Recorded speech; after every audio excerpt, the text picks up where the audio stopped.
Hola, què tal? Vols un rellotge que faci de tot? Doncs aquí tenim una novetat, és el TicWatch E3.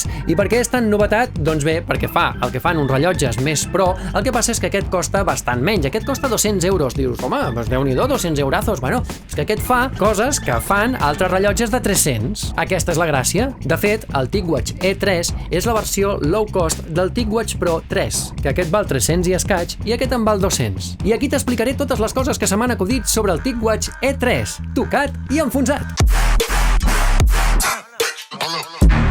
Hola, què tal? Soc el Víctor Endrino. Si ens estàs veient des del canal de YouTube, gràcies per tornar-hi. I si no, a què esperes? I dona-li a la campaneta, que així no et perdràs cap dels vídeos que vagin sortint. Molt bé, va, doncs comencem parlant del disseny. El disseny del TicWatch E3 és un disseny que està bé perquè és ni d'home ni de dona, ni esportiu ni de smartwatch del dia a dia. A veure, els materials no són super premium, d'acord?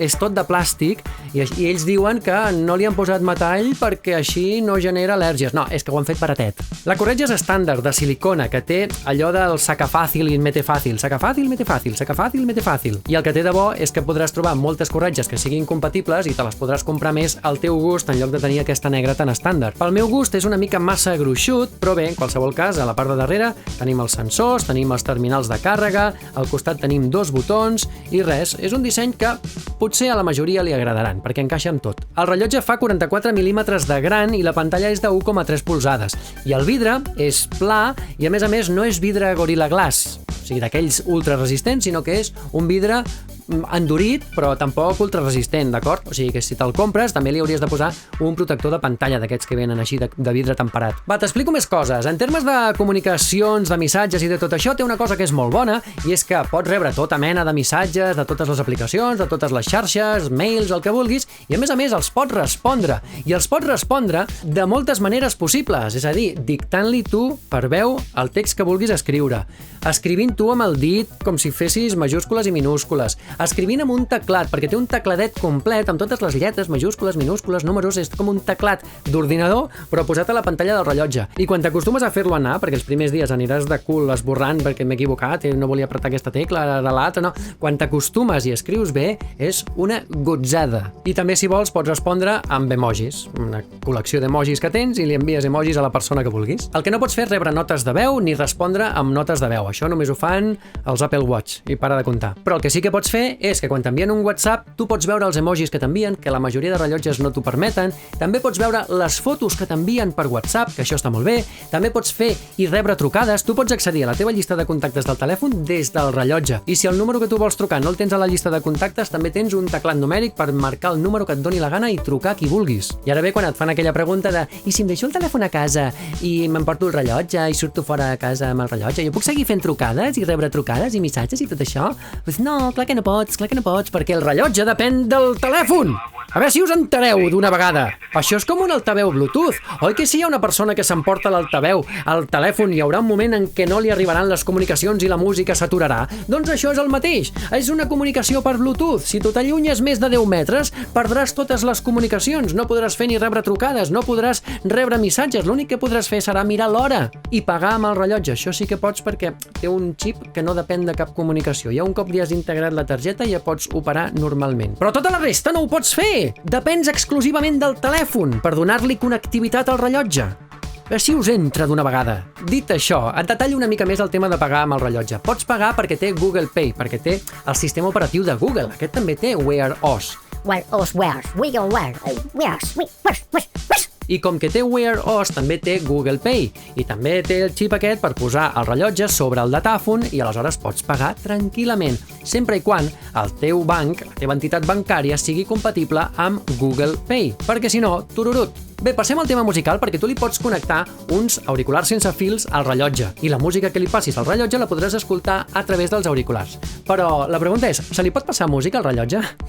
Perquè, de fet, de forma nativa, d'així de sèrie, tal i com et ve el rellotge, no pots. T'has de baixar una aplicació de tercers que es diu Wear Media, llavors te la instal·les al telèfon, te la instal·les també al rellotge i Wear Media del telèfon li passarà la música a Wear Media del rellotge. I aleshores sí, podràs escoltar la música que t'hagis passat al rellotge. Spotify en té, té Spotify, és com un reproductor avançat, però podràs controlar la música, podràs seleccionar llistes de reproducció, podràs escoltar reproduccions recents, músiques que hagis escoltat prèviament, però no podràs buscar músiques ni podràs passar-te música de Spotify per escoltar-la després sense connexió perquè no té aquesta funció. L'única manera que tens d'escoltar música amb el rellotge és a través de l'aplicació aquesta dels nassos Wear Media, que dius, home, ja va sent hora que s'actualitzin una mica, no?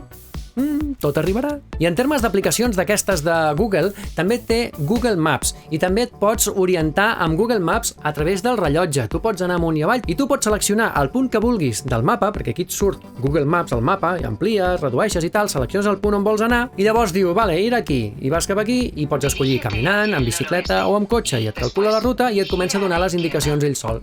Va de conya i ho faràs servir. I això que tenen molts rellotges de poder personalitzar el teu fons de pantalla amb una foto que tu et facis o que vulguis seleccionar del teu rodet, de la teva galeria i tal, també ho pots tenir aquí. Parlem de bateria, perquè aquí la bateria és un dels punts fluixets que té el TicWatch E3, perquè la bateria et dura un dia i mig. Però tingueu en compte que aquests rellotges que fan moltes coses, els TicWatch, els Samsung, els Oppo Watch, jo que sé, n'hi ha molts, que la bateria et dura com a molt 3 dies. Aquest et dura un dia i mig. Per què? Perquè té una bateria més petita que la del TicWatch Pro 3, aquest és més gran, té més lloc per posar-li més bateria i també aquest és una versió, l'E3, és una versió, com dèiem abans, low cost, low, relativament low, Però és igual, aquest té menys espai, té una bateria més petita i per tant l'autonomia doncs es redueix. Després, a l'hora de carregar-lo, són aproximadament 2 hores. I una altra cosa que té és que aquest et ve també amb una petita aplicació que és per mesurar el soroll, per mesurar els decibels. I dius, i per què serveix un rellotge que vulgui mesurar els decibels? Doncs és més pràctic del que et penses, perquè ara, mira, per exemple,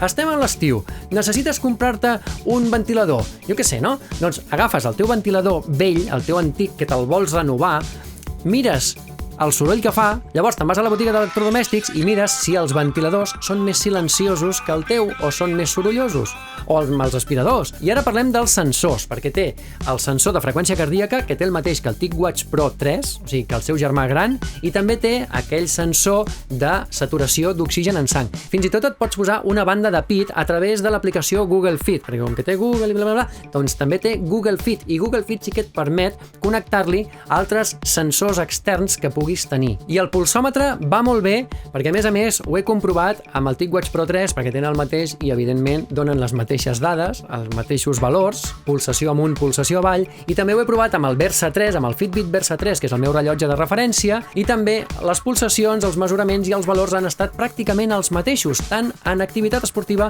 com en repòs. O sigui que molt content amb el pulsòmetre i també molt content amb el sensor de saturació d'oxigen, que també està molt bé i que també t'està mesurant. Igual que el pulsòmetre, també t'està mesurant les 24 hores la saturació d'oxigen i també té alertes per si baixes més del compte, que t'avisa. És pràctic, Sobretot ara en aquesta època de malalties. I en termes d'esports i activitats que es poden fer, doncs també et diré que en té una pila. Amb la seva aplicació de sèrie, l'original Ejercicio Tic es diu, tens 21 esports que pots mesurar, però és que després, com que tens la possibilitat de baixar-te les aplicacions que vulguis, perquè també té la Google Play Store, doncs tu, a part de tenir el Google Fit que ja et ve instal·lat de sèrie i de fàbrica, que té desenes i desenes d'esports per fer, és que també si tu ets un usuari de, jo que sé, de l'aplicació de Nike o de l'aplicació d'Adidas o d'Strava o de Runkeeper o de la que vulguis, te les pots baixar aquí i pots mesurar directament el teu esport preferit amb la teva aplicació preferida. I això és una cosa que no tenen gaires rellotges, només els que tinguin Wear OS. I també et diré que et detecta activitats automàticament.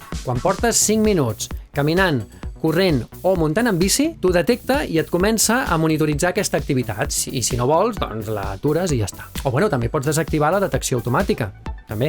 El que no m'acaba de convèncer és el GPS, perquè el GPS, a veure, està bé, té una cosa molt bona, que és que te'l troba en un segon, o sigui, tu quan comences l'activitat de córrer, hi ha molts rellotges que t'has d'esperar, a veure, sincronitzes amb el GPS, buscando GPS, connectando, no, aquest al cap d'un segon o dos ja està connectat, això és meravellós, però després els trajectes, la distància i tot això no ho acaba de dominar del tot bé, perquè jo l'altre dia vaig fer 7 quilòmetres amb aquest i amb aquest en vaig fer 12, Què? I després l'anàlisi del son, doncs no l'acaba de trobar. A veure, que està bé, que et diu les fases del son i tal i tot això, però no acaba de convèncer-me el fet de que no t'agafi i et posi tota la nit en una línia contínua com fan tots. No, aquest, si dorms 2 hores i després et despertes per anar a fer pipí a les 3 de la matinada, després a les 3 i 5 et comptarà com que has començat un nou cicle de dormir. I a mi ja m'estaria bé que em digués, mira, has fet aquest cicle, però és que ni tan sols t'ho suma. No em diu quantes hores he dormit durant la nit, et diu, ara has dormit 2 hores, ara has dormit una no sé quant, ara has dormit 3 hores, no ho acabo de veure pràctic.